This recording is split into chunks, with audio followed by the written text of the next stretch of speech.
Ladies and gentlemen, we're taking a look at Polaris Lance. Again, for two reasons. One, as with all of my older content, when I first reviewed this weapon, it was PvP only. And two, I just can't get enough of Energy Accelerant here in Season 14. Polaris Lance works very well with this mod, and maybe a little bit better than actually intended. You'll see what I'm talking about once we start running the damage numbers. But if it's no longer Season of the Splicer when you're watching this video, and the Energy Accelerant mod is no longer available, fear not, this is a full weapon breakdown for Polaris Lance. Stats, perks, damage, functionality, performance, it's all going to be in here for both PvP and PvE. But if at any point you do find this video useful, helpful, or enjoyable, please remember to leave it a like and consider subscribing to the Ironworker Gaming channel if you're not already, to catch more Destiny 2 content presented by yours truly. But with that, let's get into the review with a look at Polaris Lance's stats and perks.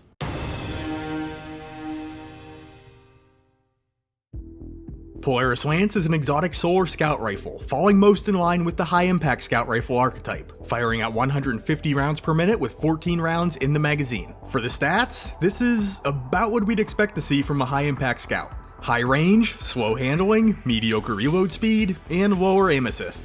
The exception with this gun though is the stability, which is sitting at 75. This is very good across the entire weapon class. We're also looking at a recoil direction of 97, so the kick from this weapon should be nice and vertical. The exotic perk is the perfect fifth. Precision hits return ammo to the magazine, and this is a 1-to-1 return. Also, landing 4 precision hits loads a delayed solar explosive round for your next shot. And FYI, this perfect fifth round does cause solar burn damage. There is no true exotic perk on this weapon, but it does have Zen Moment, where causing damage with this weapon increases its stability. And the exotic catalyst, which is a serious pain to unlock, does add Dragonfly to this weapon, so solar explosions on a precision kill. As far as how to get Polaris Lance, this was a Year 1 quest exotic, so you can find it in the exotic weapon kiosk located near the tower vaults. Is it worth the hefty cost to acquire it?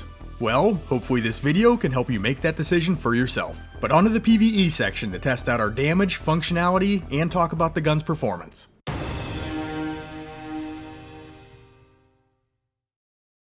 Alright, starting out with some functionality aspects first. The perfect fifth round. We land 1, 2, 3, 4 crits, the gun lights up showing that the perfect fifth round is loaded in and ready to fire. Something to keep in mind though is these shots do not need to be consecutive, but they do need to be landed within a single magazine, which generally isn't much of an issue because as you can see, those rounds that land as crits are being returned straight back into the gun. And when you're piling up these crits, there does not seem to be any expiration timer. So you can land 3 crits, run around for a little bit, swap weapons, dance in some fireworks, you land that 4th crit, and boom, perfect 5th round, loaded in. Once that explosive round is primed though, you have about 4.5 seconds to fire it off, or it will expire. And when we fire this round off, there's a very slight delay before it explodes, and this explosion does carry burn damage. A few things to keep in mind here. Solar splash damage means Warmind cell generation with the Wrath of Rasputin mod. Causing burn damage to your enemy has very nice synergy with Middle Tree Gunslinger. And through some extensive testing, I found that the burn damage does, from the best I can tell, accidentally synergize with the melee regeneration aspect of the Warlock Exotic Helmet, Dawn Chorus.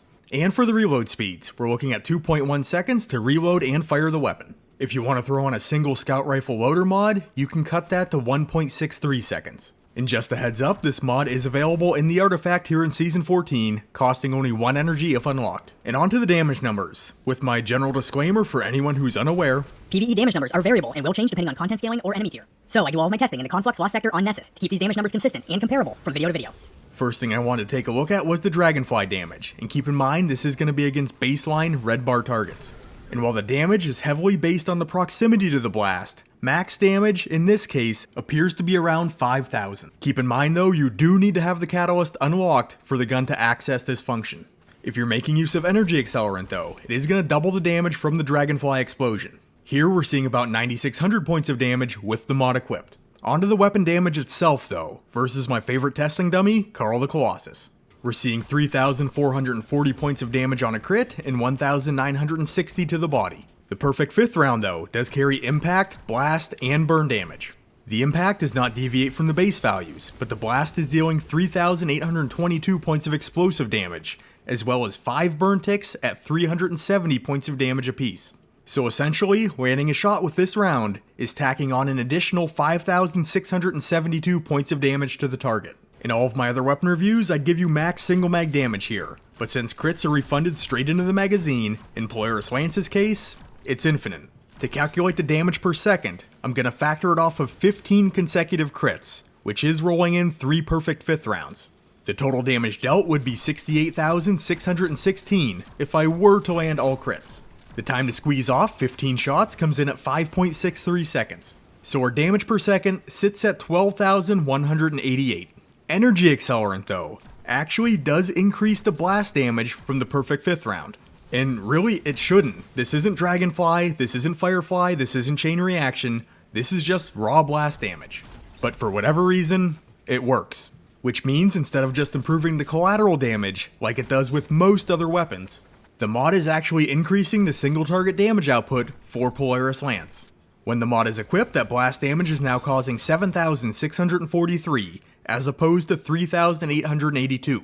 This puts our damage for 15 rounds up to 88,599, so the damage per second does move up to 15,737, which I mean, not a huge improvement, but hey, it's something. Okay, that was actually a lot more testing than I thought I was going to have to get into here, so I'm going to be brief on the performance. Plus, the testing kind of highlighted what this weapon can do for you. Lots of explosions, high multi-kill potential, nice opportunities for additional synergy, and if you do have the catalyst unlocked, orb generation. And if you're landing your crits, you can literally shoot this gun forever since you're not going to have to reload. And if you do happen to be watching this video here in Season 14, we do have a handful of scout rifle mods in the seasonal artifact that you can make use of, including Anti-Barrier Scout, which is not only useful versus barrier champions, but it does bypass various enemy shields. So Polaris Lance can be a pretty handy weapon, and it is a gun that I find very enjoyable to use. Some cons though, the damage is on the lower end. But with all scout rifles, this is expected. You're sacrificing damage for safety, since you can keep your distance with these weapons. But still, there are plenty of weapons out there that are gonna outdamage it. This brings up the ever-present concern in endgame level content. Is it worth spending your exotic slot on a primary weapon? With the right setup and the right activity, I think Polaris Lance could do the job if you wanted it to. If you know you're heading into content where a lot of solar shields are present, this might not be a bad pick. Or if you're doing higher end content solo, since this is a scout rifle, you could just pick through the enemies from a distance. But there are a lot of good PvE exotics out there, so you do need to weigh your options. Moving on to the PvP section though, so we can see how Polaris Lance is holding up in there.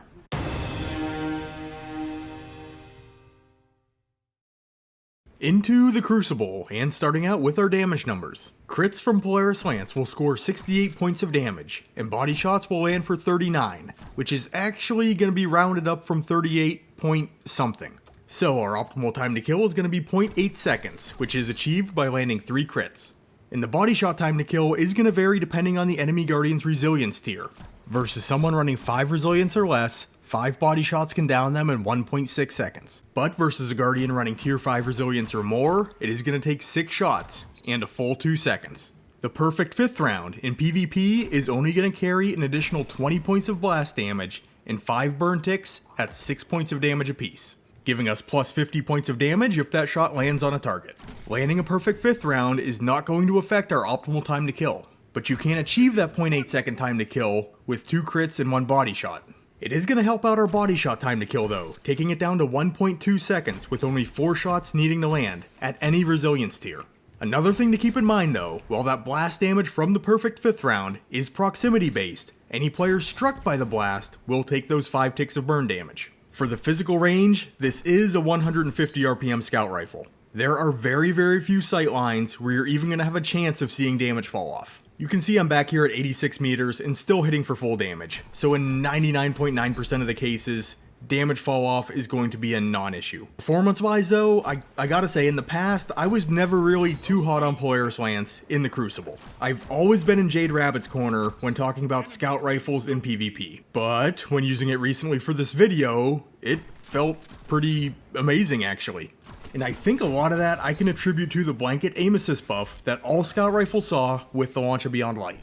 This basically boosted the effectiveness of the aim assist stat across the entire weapon class. And the lower aim assist can be one of Polaris Lance's drawbacks, so this buff really helped out. And I really think seeing some increased aim assist really amped up the effectiveness of Polaris Lance, more so than other scout rifles. All scouts demand precision to a certain degree to be even remotely viable, but consistently landing crits allows Polaris Lance to become even more lethal. Those rounds are being returned in the magazine, you have a chance of popping off a dragonfly explosion, and you're proccing perfect 5th rounds. And while the damage from the perfect 5th bullet isn't terribly impressive, putting burn ticks on a target can be incredibly useful. They're going to temporarily block health regen, and you get short-term information on the enemy player's movement, so that you can track them by the burn ticks. Another sandbox change that actually gave Polaris Lance a little bit more breathing room was the most recent one, nerfing the range and damage of 120 RPM hand cannons. Because, for all intents and purposes, in PvP these weapons kinda were performing like scouts, with more damage. But since they were reined in a little bit, scouts can get back to being scouts, walking down lanes and sight lines from outside of 90% of other weapons' optimal range. So Polaris Lance could be a pretty nice option again if you're someone who prefers to keep their distance and play more on the back line. And plus, the optimal time to kill of 0.8 seconds is very competitive. If you can stay on targets and land your crits, you can drop opponents very quickly. A few things to look out for though, and most of these are scout rifle issues in general. Map knowledge can be a huge factor in finding success with a scout rifle. Knowing where to look, what sightlines to cover, and knowing where threats are coming from is very, very important.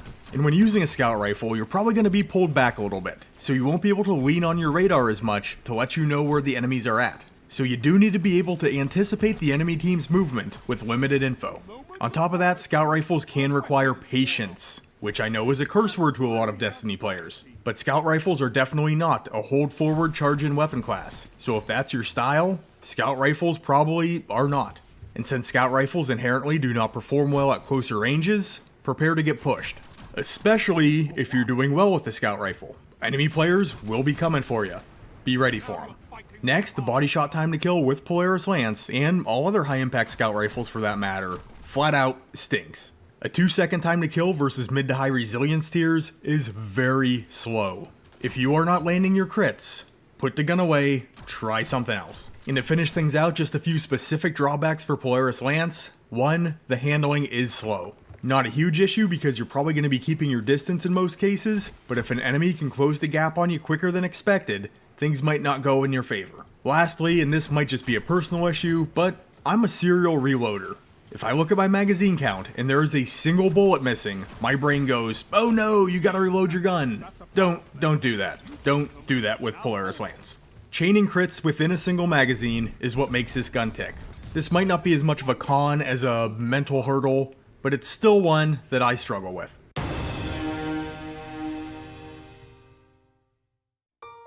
For the verdict, I was pleasantly surprised with Polaris Lance this time around. It's always been a weapon that I really enjoyed using in the past, especially in PvE, and it's a very handy weapon on that side of the game. Usable from range, high multi-kill potential, and somewhat endgame viable, as long as you're not trying to speedrun content or just steamroll through it.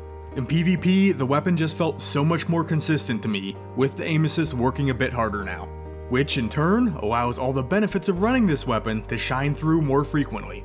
But you still do need to adopt that scout rifle mindset and playstyle, which I know isn't for everyone. Me personally though, I had a lot of fun and found a good bit of success using Polaris Lance in PvP this time around. But hey, if you did enjoy this video, please remember to leave it a like and consider subscribing to the Ironworker Gaming channel if you're not already, to catch more Destiny 2 content presented by yours truly. If you'd like to contact me, Ironworker814 on Twitter, join our channel Discord, link will be in the description, or comment down below and I will do my best to get back to you. And with all that being said, I'd like to thank you for taking the time out of your day to check out this weapon review. You guys are awesome, and I will catch you on the next one.